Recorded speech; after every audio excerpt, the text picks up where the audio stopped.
everybody. Welcome to All Girls Garage. Today in the shop, we've got this 06 Toyota Tundra up in the air, and we're digging into something that we don't normally do on the show, which is transmissions. We're going to dive deep on them. He's got some transmission issues. He's had some work done already, and it didn't resolve it, so now we get to figure out what's really going on. Right, exactly. And 2006 Toyota Tundra, I mean, these things are pretty much known for being bulletproof. Actually, I kind of really want one of these. And this has well over 200,000 miles on it, has 217,000 miles on it. And, you know, that's barely broken in for this truck. I mean, these easily go 500,000 miles, and people love to sort of brag about their high mileage Tundras. However, what people tend to not really tell you about as well, their engines may make it that long. Their transmissions typically don't. Yeah, these Eisen transmissions are known for being a little bit soft and going bad over time. Normally, right around this mileage in the 215 to 250,000 mile range, which is still a decent life for them. But and there's kind of something that interesting that goes on here too, because there's a couple of fault codes that are chronically set on these transmissions, and there are some of those misleading fault codes. What are the numbers? I always forget the exact numbers. They're torque converter codes. So. Yeah, P0740 and P0741, and they're for like a torque converter clutch malfunction and for the solenoid. So kind of typical situation, you go get your codes read, you find out that it's got a torque converter code or a couple of torque converter codes, and the natural assumption is, oh, the computer will just point us to exactly what's going on with the car. It must be the torque converter.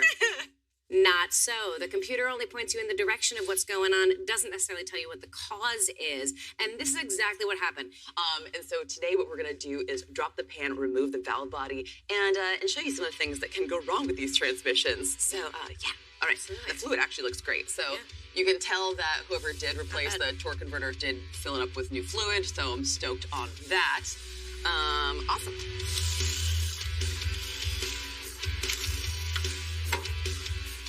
And then there we go. Boom. All right. So now we've got our pan down, we've got the filter down, and you can see the valve body. And a couple of points that you want to pay attention to is you've got a bunch of electrical connectors, and they're relatively self-explanatory, and they're relatively color-coded, and the harness kind of only wants to lay in one direction, but really not a bad idea to take a picture of it before you go disconnecting all of this stuff. So that you make sure that everything goes back in the right spot. The valve body is really like the control center for the automatic transmission, right? It is exactly what it sounds like. Internal to all of this housing here is a whole bunch of valves and electronics that go to it. There's of course, transmission control unit that is going to control all of those different valves and solenoids and actuators and move everything to determine when you're shifting gears and how you're shifting gears. It's how an automatic transmission does its magic. You're not shifting, it's doing it for you, and this is where all the magic happens. There we go. Okay, nice. There we go. Okay, cool. Bound up a little. And definitely a job where it's nice to have a second set of hands. Oh, God, because doing this by yourself, you're going to wind up with parts flying everywhere, and that's never a good situation. Yeah, all right. So here we go. This Phone a friend. We've got our valve body out and on the table, and now we get to get into the meat of this. I'm so excited. And that is, we're doing a rebuild kit, essentially, on the valve body with some upgraded parts. So, as Faye mentioned, these tend to be a little bit softer transmissions, aluminum parts. We're going to be upgrading that with hardened steel parts, so that's going to make a huge difference right off the bat. But basically, what's happening is our torque converter problems and our shifting issues that we've been having, or our customer's been having, aren't caused by the torque converter at all. It's controlled by what controls the torque converter, which is all in here. And over time, bores tend to widen, passages get clogged, things do what they're not supposed to do. So getting this all apart and upgrading to these hardened steel components is not going to be just a temporary fix, but actually a permanent fix. It's not going to happen again because now we're using harder parts. Now, one thing to note when taking this apart is there are check balls. We have our little map right here that have to be in the proper location. And now, just because actually we have this map in front of us that shows the location of our check balls, there are some variations in different transmissions over time. So don't just take these pieces apart and put the balls wherever you want to. They're different sizes on some different transmissions, and there are variations, so they might not be the same as on our map. So we're gonna disassemble this extremely cautiously. And there's a lot of little parts in this, right? And I'm normally a fan of just like rip and tear and then figure out where it goes back together. This is not one of those situations. This is be clean, be precise, pay attention, take notes, take pictures, do whatever you need to do take pictures. to make sure that everything goes back exactly the way you found it, because one little teeny tiny check ball and your transmission's not going to do what it's supposed to do. Oh my god, oh my god, oh my god, oh my god, oh my god, oh my god. Oh shoot, okay, wow. Here, once again, we can see on this side, we've got all of our little check balls, so we're just gonna clean off the top here for really clean. And like you can see all the this is dirt, right? That is things breaking down within the transmission. That's friction material. Yep. And once we get this cleaned off, we'll be able to get a nice clear picture once again. See, we're leaving all of our check balls in place so that we can document exactly where everybody lives. Yes. The valve body is out, and next the girls will show you all the working components inside the valve body and how to rebuild it with upgraded parts to help it last longer and run cooler. Doing a cooling system service? Iron Tight Thorough Flush is a super concentrated powder formula that clears out gelled up coolant and can clear out clogged heater cores in under 12 minutes.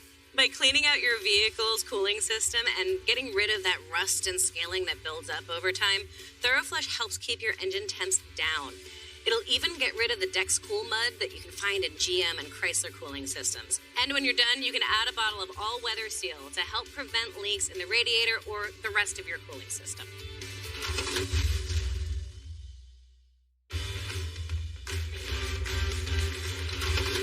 All right, finally, we are getting to the real heart of this repair. So we've got 3 different valves that we're going to be dealing with. The first one is kind of the main culprit, and that is the TCC relay valve, or torque converter clutch relay valve. And that is the issue that we're having is that this actually gets elongated. The bore of the hole for the valve gets elongated, which means it doesn't build up enough pressure, which means your torque converter doesn't do what it's supposed to do, hence the fault codes that you get. So we're going to remove the guts of this. And then this cool kit, it comes with a drill bit and a reamer. So we're actually going to elongate it even more. We're going to round it out again and make it less elongated, but make it a larger, kind of oversized bore, and then fit this new sleeve into it. So the cool part about this is not only are we restoring it back to kind of its original shape, get our original pressure back, all that other good stuff, but this is steel, whereas originally it was aluminum, so it's not going to elongate again. We're not going to have that issue. The theory is that this is a permanent fix. So all that we're going to be replacing is actually the inner and then our new bearing or bushing. Bushing. So this is all held in there under spring pressure, and then this is going to be controlled based on spring pressure versus fluid pressure, and that's going to determine how things, work with your torque converter. But so amazing, how mechanical everything is and how perfectly calibrated that darn little spring is. It's electronically controlled mechanical things. Yeah. Right? All right, so now, very important tip here is that you're going to go slow speed. Don't get overzealous. Don't be using a high-powered drill. Faster is not better. So we've got a guide. The guide is going to just slide in there like that until it bottoms out. And then we've got 4 walls that we have to drill through. So as we're drilling, we're going to count and hit 1, 2, 3, 4 as we make that hole larger. And then we're going to do the same thing with the reamer and just smooth out all of those edges and make sure that there's nothing that's not supposed to be there. So I'm going to throw some cutting oil on here. Yep. So you can use ATF or engine oil, but really if you have cutting oil, that is the best. And that is what this specific kit recommends as well. Okay, you doing all right there? I'm just going to put all of that on the floor. Well, don't step there. Okay. Nice. Yep. That's our second. That's 2. Yep. Is that 3? All right. That was 4 walls. And how cool is that this guide actually not just guides you, but stops the drill bit from going further? Oh, that's when you get awesome. to the end of your 4th wall, that was I bottomed out. We are reaming through. One We have wall. reamed through one. So we're through two. Two. Are we through three? I think we're through three. Nice. I'm glad you can. Oh, there we go. Yep. I felt that. That's All right. Now we can blow this out, get it nice and clean. We gotta clean this really good. Really good. We don't want any of that stuff ending up in the transmission, obviously. So. No. All right. We're just going to go with it. Excellent. And hopefully. Come on. And that will be held in by our... Yep. We're going to use our spring. That goes on there. All right. Wow. Beautiful. Oh my gosh, one complete.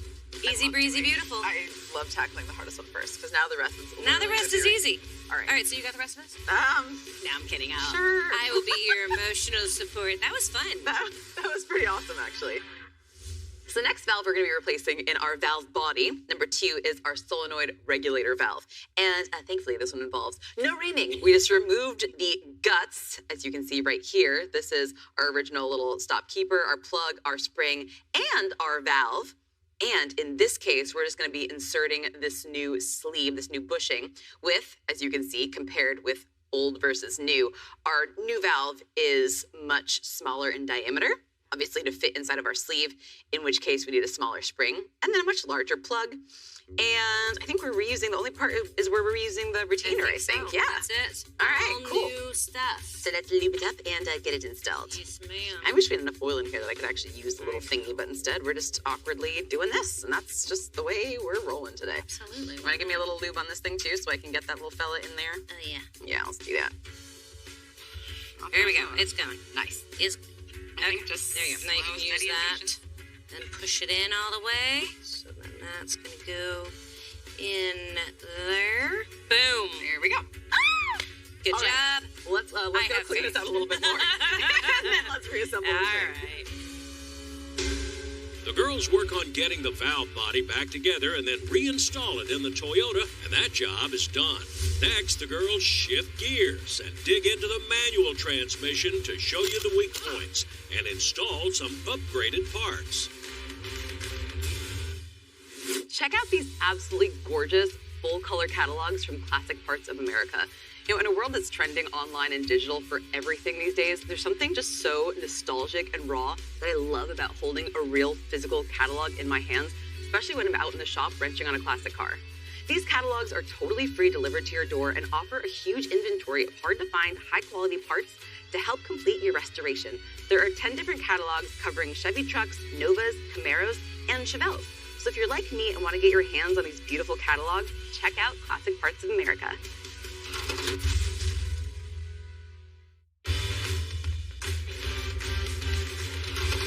All right, so for those of you who are under, say, 25, this right here is the best theft deterrent you can ever have on your car. It's called a manual transmission, where you shift the gears yourself. It's almost, well, I don't know, almost as effective as a removable steering wheel? It's close. It's maybe even better. But this, anyway. this particular transmission is near and dear to my heart because it comes out of the 3rd generation Toyota Supra here in America, bunch of other awesome cars in Japan that we didn't ever get.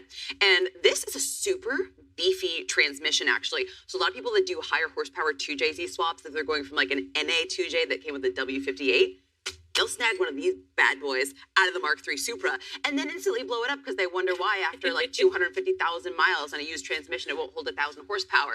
Well, next to Bogey, we've got our answer. We've got a fully built kit we're going to be showing you guys here in a second. It's a stout transmission, as she said, but like everything, they have their weak points. And for this particular one, it is that first gear thrust washer is one of the main problems, and then the shift forks are another main problem.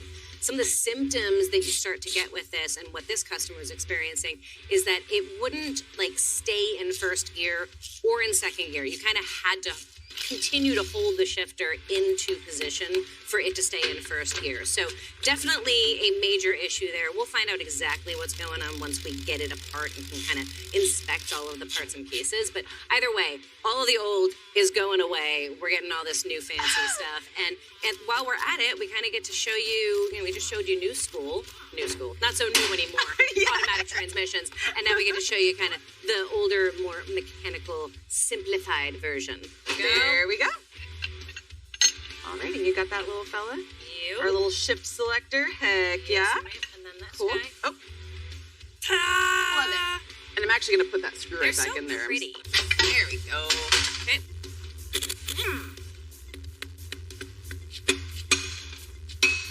There we go. All right. Okay, so here's where we're going to need the C-clip pliers. We're going to have to take all this off in order to get our entire, casing off. There we go. There we go. Lost it again. Sorry. There we go. Nice. Just hold it level while I guide this little fella out. All right. Heck yeah. All right, now let's grab a vise. I'm going to let that set right there. Ta-da! Nice.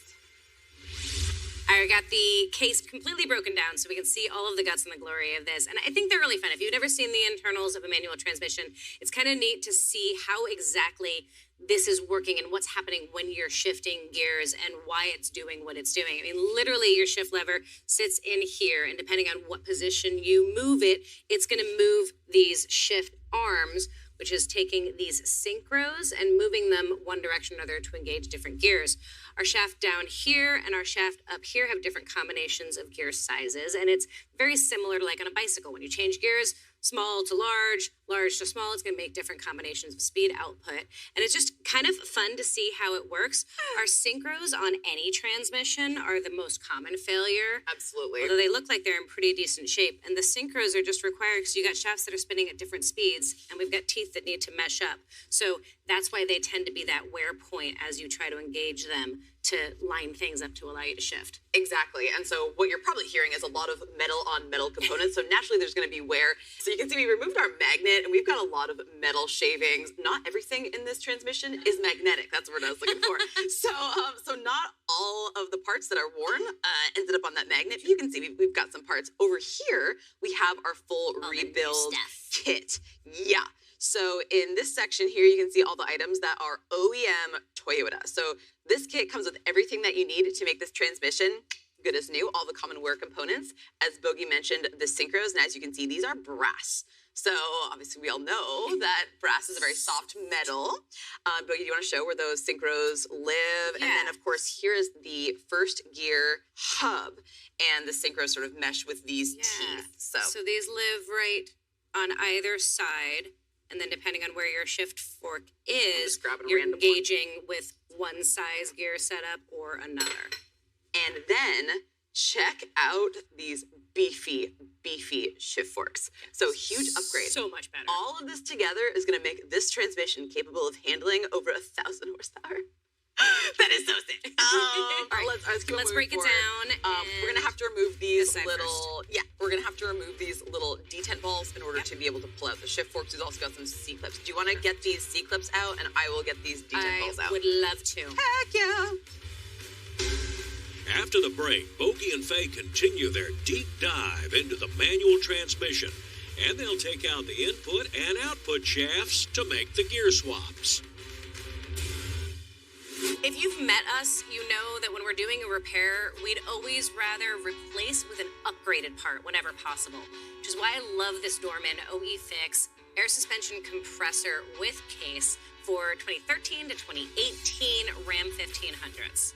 The original equipment part often leaks, which causes the motor to run beyond its duty cycle, and that, in turn, melts the piston, which is plastic. So it's got this die-cast aluminum case that comes complete with everything you need. The brackets, all of the wiring, you can see all new connectors here, and inside this is where we have all brand new seals, new compressor, all that good stuff.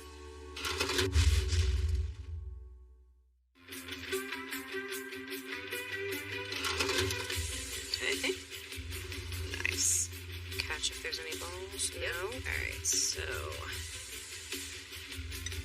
this is the top. Here's another ball about to drop. Got it. Welcome back to All Girls Garage. Bogey and I are still working on disassembly of our R154 transmission. And as you can see, we've gotten a little creative with removing this bearing on our output shaft. Yes, where there is a will, there is a way. We got will. This requires a special tool because this bearing is pressed on and needs to be pulled off.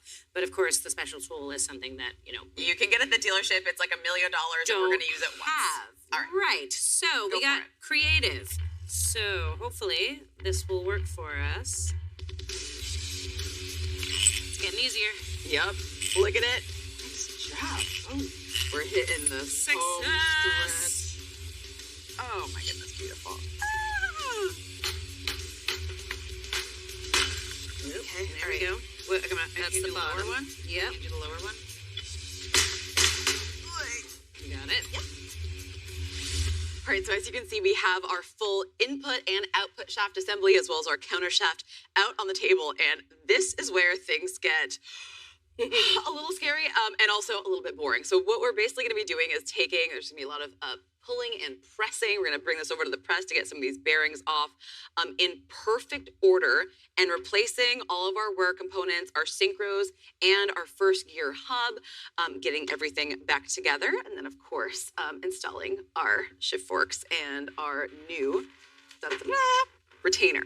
Yeah. So, yeah, we're on the home stretch here, people. And at the end, we've got 2 new and improved transmissions, one automatic, one manual. The theme of the day for both of them, of course, is precision. One tiny little ball, and everything is screwed up. But it's all nuts Ask me and how I know. bolts. None of this is unapproachable or unachievable. You just have to take your time. Right, and be organized. So we hope that today you learned a lot and also maybe got some confidence to sort of tackle maybe some of your own repairs. But I recommend you start with the junkyard model first. All right, thanks so much for watching, guys. We'll see you next time.